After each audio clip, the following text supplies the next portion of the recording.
There was a time within Ultimate Team where FUT Draft was arguably the most popular game mode. Unfortunately, since then, EA have expanded in a number of different ways that FUT Draft is still part of the game and still worth going through. It's just if you have a limited amount of time, your time is better spent elsewhere because you're going to get a much better reward. But if you are trying to get the most out of FUT Draft, in today's video, we are going through the most efficient way. So just as a basic overview, with FUT Draft is broken down into online as well as single player. The premise is exactly the same for both. You will enter either spending 15,000 coins, 300 FIFA points, or if you're lucky enough to get a FUT Draft token. When you enter, you'll be given a formation to select, and then you'll need to go through each position of that formation where it'll give you a random chance of a player. Now, as we are going through the most efficient way to play this, there is actually nothing you can do in this area. It is entirely random. Depending on the time of year that you're playing will depend on what type of players will be available.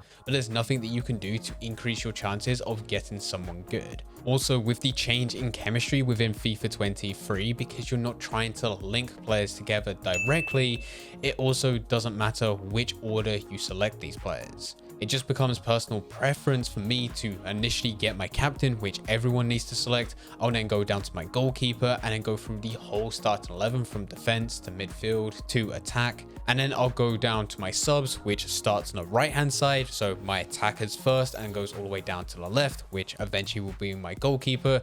And then finally I go through the reserves. So it's just a way that I've always done it, but it really doesn't matter. Each player will be random, and because chemistry is the way that it is, you don't need to link players up directly together anymore. You can link them across the pitch. But it still doesn't make too much of a difference because no matter what formation that you select, you cannot change players' positions, even to their alternative position. If you select a formation which includes left mids and right mids, and you ended up getting players which were left wings and right wings, you can't convert them down, even if an alternative position does say that they can either go in the left mid or right mid position, which is definitely something that EA are lacking. And it doesn't seem like they're ever going to change this because this has been the way that it's been since the very beginning. But looking beyond this, you'll then need to go through games, and you'll need to go through 4 stages. If you lose in one of these stages, that's it, game over. That's your competition ended, and you'll need to go all the way back to the menu to enter in again with 15,000 coins, 300 FIFA points, or a FUT Draft token where you'll build a team again. But if you're able to go all the way to the end, winning all 4 games, you will be able to get a much better reward than if you lost in any of those previous rounds. If you're going through this within online, it is insanely sweaty. Now, it starts to be incredibly sweaty at the beginning of a new FIFA with Ultimate Team just being released, because normally there's a pre-order available which will give you FIFA points, as well as for those that just get the normal standard edition, or maybe they did pre-order to get it early and also include FIFA points, they also want to put even more FIFA points on top. And the most efficient way to use those FIFA points is not to open them in the store, but to go and use them within the draft. Because the promise that EA has said with draft is even if you're entering with 15,000 coins or 300 FIFA points, you'll get the value of that even if you lose within the first round. Most players like their chances to get beyond that first round, which gives them more value for their money. And that leads to there being loads of players that enter into FUT Draft in hopes that they can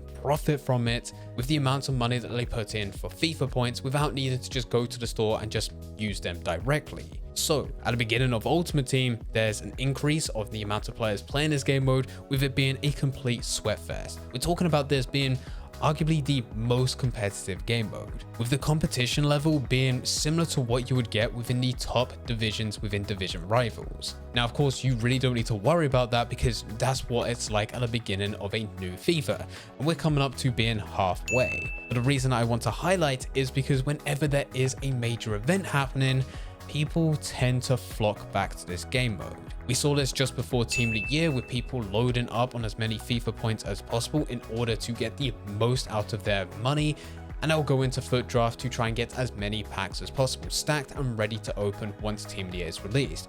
And we will see this again coming up to Team of the Season. If you do not want to deal with the high level competitive toxicity and sweaty players, then you could go into a single player draft. With single player draft, the difference is that you can select the difficulty right at the beginning, but in all honesty, it really doesn't matter.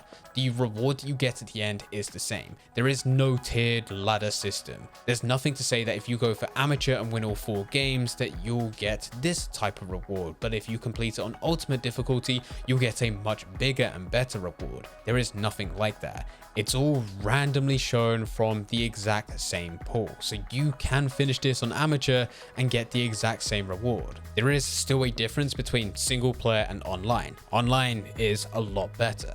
But really, as long as you're selecting the correct difficulty for your level, you're always going to be getting to the final stage within a single player draft. Whereas online, it all depends. Now, going through draft itself is not actually the best way in which you can get rewards. The best way is also linking this up with objectives. Now, there's a lot of objectives which will require you to go into specific game modes, whether it be division rivals, FUT champions, squad battles, maybe even friendlies. But just like every other game mode, you'll also get some which will require you to specifically go through FUT draft. Now, with FUT draft, it's nothing like scoring a certain amount of goals with a certain nationality or scoring a certain amount of goals with a certain league.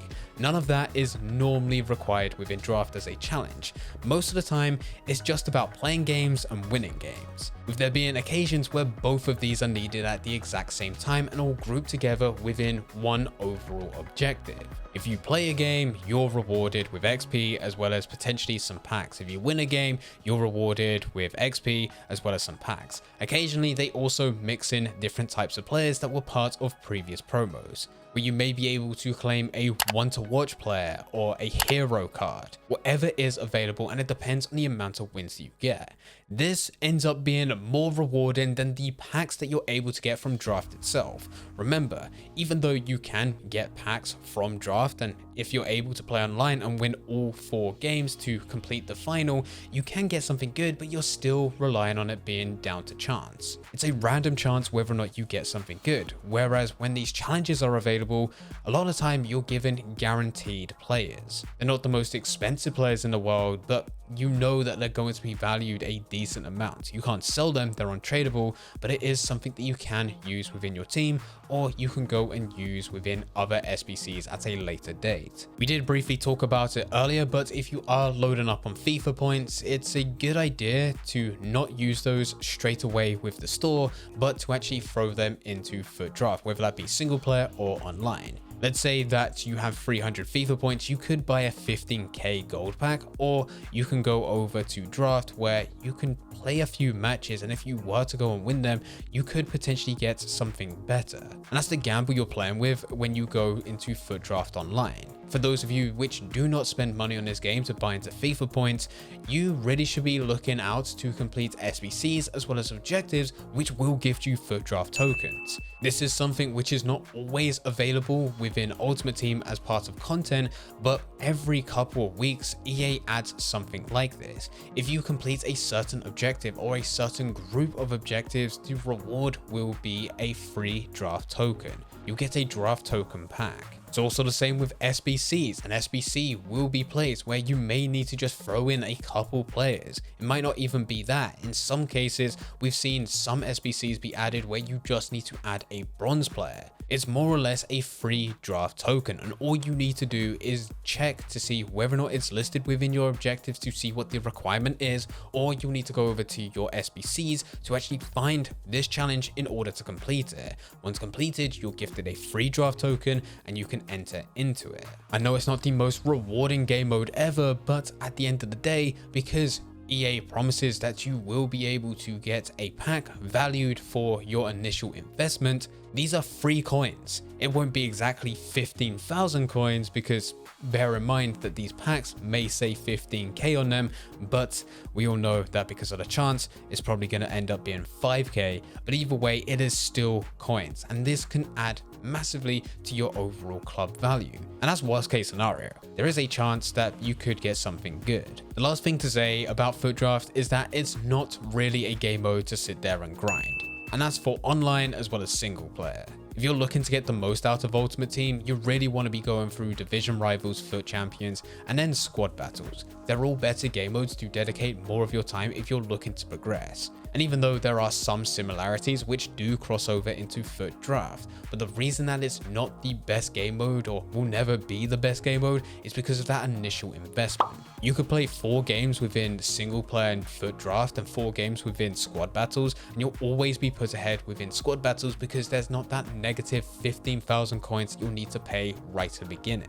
That's why with draft, it's only really worth grinding for your average player when it comes to there being a major event where you want to build up packs, but you have no source of players because you've already used them for SBCs. That's when you'll spend your coins or your FIFA points in order to go through draft to build up as many packs as possible, so that once that event finally releases, that of course is when you can open it. Now with this video and when it's being recorded, you don't need to do that for Team of the Year. The only one that's really left for what people see is actually worth getting ready and prepared for is Team of the Season. But if you are watching this video when it's being released, it is still a bit too soon for that just yet. But anyway guys, this is everything you need to know about FUT Draft, whether that be single player or online. Not really a game mode that you should really be grinding 24/7, but it is a game mode which does have its place within Ultimate Team. If you do have any questions about anything, then please feel free to leave them in the comment section down below. But anyway guys, I hope you guys did enjoy. If you did enjoy, don't forget to leave a like and subscribe. But for now, I'm going. So see ya.